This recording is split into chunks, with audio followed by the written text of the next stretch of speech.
So do you remember when New Zealand First and Winston suggested that toilets should get back to the basics of male and female because women simply didn't want biological men in their toilets, no matter who they thought they were? And he was told that nobody is thinking about toilets. Don't be so weird. Well, you know what? He was right. The Ministry of Education are obsessed with them, and with urinals, and with signage.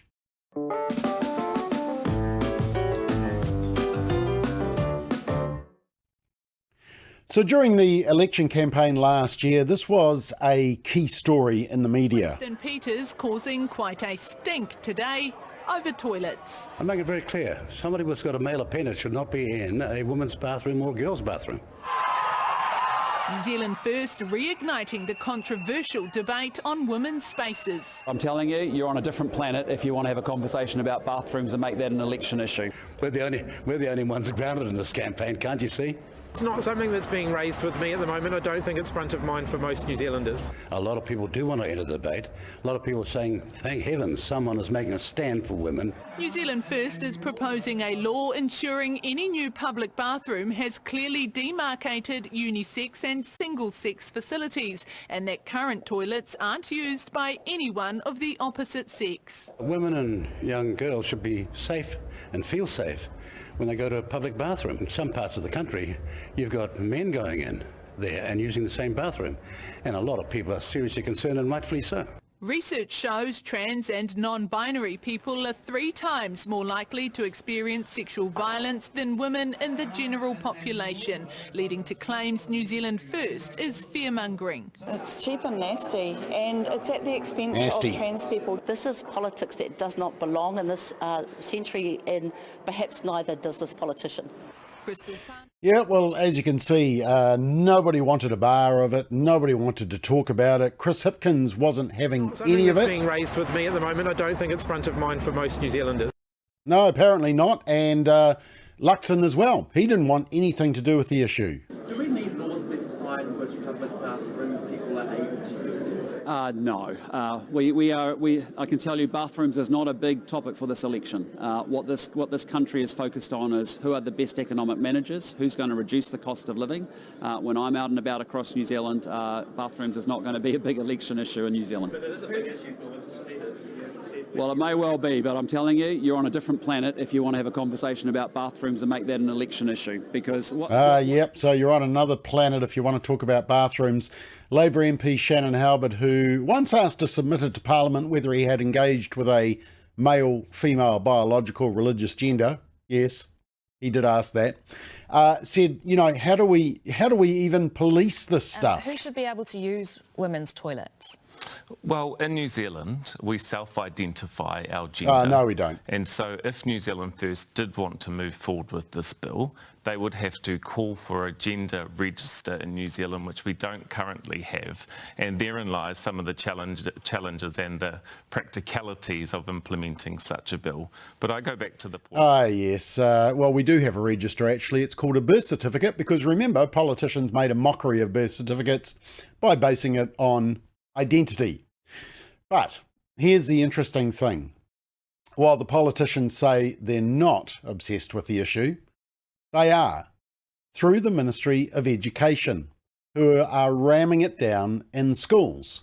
And the latest edict, which was released in March of this year, 4 months after the new government was sworn in, shows just how public servants in the Ministry of Education don't care about what the government may be saying.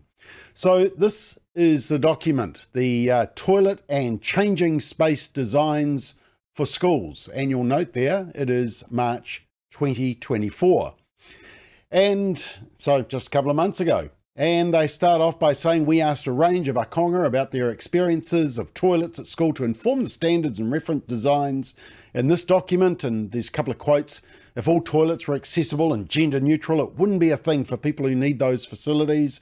And if bathrooms are visible from in a classroom, they shouldn't be gendered, as not to expose trans, gender, queer students who may want to use the toilets that affirms their gender, but not want to out themselves to everybody. But interestingly, they also include this quote further down. They're not just a toilet. They're a safe space, physically and mentally. Oh, only for certain groups, but not for females, girls who represent 50% of the population of the school. Now, here's the 2015 document, and it's pretty simple, really. It just says that toilets should be evenly distributed around the school. Schools should be free to allocate the use of toilet groupings, acknowledging student age and cultural considerations as appropriate. Toilets need to be configured so they can be easily passively supervised. Now, I did a search of the word gender in the 2015 document. Yep, none, not a single mention. And then I did a search of the word gender in the latest one, to 2024, this year. And yep, 14 times. So 0 to 14 in less than 10 years. The Ministry of Education are very obsessed with it. And then the latest document goes into design principles, and it says schools must be functional, responsive, and sustainable. And moving on that responsive word, school property must be designed in a way that provides an inclusive and barrier-free environment. For toilet design, remember that, for toilet design, schools that are responsive they enable a konga, whānau and community to authentically engage and participate in local tikanga, matarangi Māori and te ao Māori. We're talking about school toilets here, eh? And then it says, for sanitary spaces, this means align with local tikanga and te ao Māori values. Design supports te ao Māori values and celebrates cultural activities and spaces within the school. Celebrates cultural activities within the school toilet. Okay. And then it says universal bathrooms. It's expected that all schools provide at least one universal bathroom or have provision of a universal bathroom within their long-term plan. And these are considered both toilets for disabled and also unisex. So the ministry wants these as well. Oh, remember the furor when New Zealand first introduced a bill saying that there should be clearly demarcated boys, girls and other toilets? Remember the media going wild? Remember Labour and Greens going wild? But here they are telling schools to do the exact same thing. Their hypocrisy knows no end. And by the way, our polling shows that the majority of New Zealanders support that concept. But here's a key bit. Urinals are not permitted in new builds and should be removed when upgrading existing toilets or not meeting our design principles for learners. Yep, urinals have been banned. So why did we have urinals in the first place if they're so nasty? Well, interestingly, I did a bit of research on this and I found out why schools have used urinals, and in fact, many sports clubs and many places that have men's toilets. Water conservation. Urinals use way less water in a flush. Hey, Greens should be right into urinals. They take up less space than a regular toilet, so they save money. They avoid queues. Just check the queue at a sports stadium at halftime between the ladies and the men.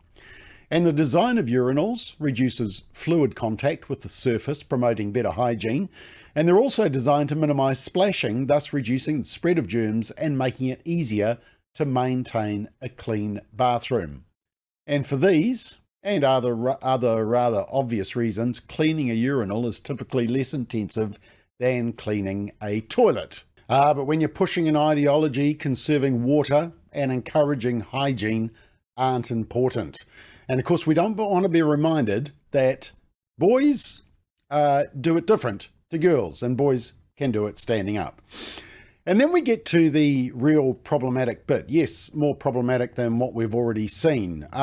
Firstly, on the positive though, the ministry supports toilet facilities that are designed to be suitable for use by all genders. Schools are able to choose where the toilet cubicles or groups of toilets are allocated for use by all genders, single sex, or a mixture of both. So that's very important for principals and school boards to be aware of that. You still have some say.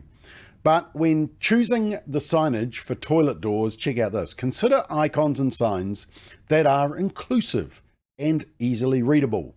For example, consider signage that communicates the functional use of the toilet cubicle rather than allocating use by sex.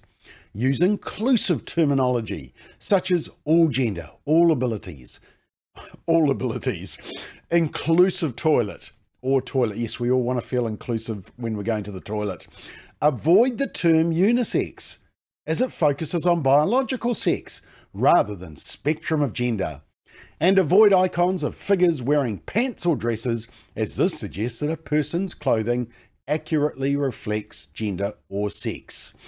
Yes, that pesky biological sex in women wearing dresses. We must remove the internationally recognised toilet symbols of a figure in trousers or skirt. So binary. But check out this, the suggested signs. And they're all just labelled wharepaku, Māori for toilet. No mention of boys, girls, male, female. The closest to female is the one circled. Now, as Fern Hickson from Resist Gender Education wrote, who alerted me to this new document, she says this: reducing girls to a menstruation icon is deeply offensive and treats females as other than the male norm. The female icon is not understandable or relevant to young premenstrual girls in primary schools. She says labelling toilets in such an insulting manner is completely unnecessary when the perfectly suitable word girls is available. It is also unnecessary because no child at New Zealand school has had a physical change to their genitals, as that surgery is not available to minors. All students have the penis or vulva they were born with and should use the appropriate toilet for their sex. For the very few students who are upset by the words boy and girl, a third unlabelled toilet space can readily be provided without disrupting the language that suits everyone else. Women and girls who are vulnerable when using a toilet deserve secure, clean and private single-sex spaces. Only females need to remove clothing, make skin contact with the toilet seat and manage menstrual flow when using a toilet. Being able to do that without having to wipe a male's urine off the seat first or have a male hammering on the door asking why it is taking so long is a female human right that was universally recognised until very recently. And finally, there's a page on the ministry website and it relates to LGBTQIA plus students. And I've underlined the ones that also relate to all girls, for example, who just want a toilet just for biological girls. I mean, look at the list there. Have experienced verbal slurs, are worried about threats of physical harm or harassment, feel uncomfortable getting changed in front of others, are unable to access a space aligned to their gender identity or their biological sex in the case of girls, hold on or have to travel longer distances to get to assigned safe spaces, need to change in spaces with peers who have caused harassment. Now, most girls could say all of those things, but they don't have a special page or lobby group or parade. Females are so irrelevant. And then there's the recommended resources for school leaders in this whole toilet issue, including an article about a primary school installing a unisex toilet to help a child feel safe and accepted at school. This is the article. A popular Auckland primary school has been praised for installing a unisex toilet to help a 6-year-old transgender pupil feel safe and accepted. The toilet was installed earlier this year with the support of the Board of Trustees and the Education Ministry after the child's transition from boy to girl. Yep, 2016. And yes, a 6-year-old. I'm sure you were thinking about your gender identity when you were 6. So what do the public think of all this? Well, Courier Market Research did some polling in May for Resist Gender Education. They said, do you think that schools should ensure children have access to bathrooms and changing facilities that are categorised by biological sex? 69%, almost 70% agree, only 16% disagree, 16% weren't sure, haven't thought through the issue. When the results are collated according to the voting preferences of the respondent, There's a disturbing, you can see their lack of care from Green Party voters. Very small green block there.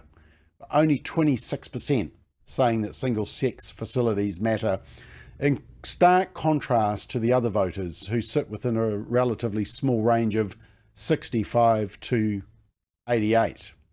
Here's the key point. When you get called names about this issue, ignore it. Most thinking, normal New Zealanders agree with you. And when politicians gaslight you and say, "What's your obsession with toilets?" just remind them that it was their obsession that started all of this. And the Ministry of Education are continuing the obsession by ramming it down and indoctrinating our children. Don't stop pushing back on their ideology and agenda. We need to flush it away.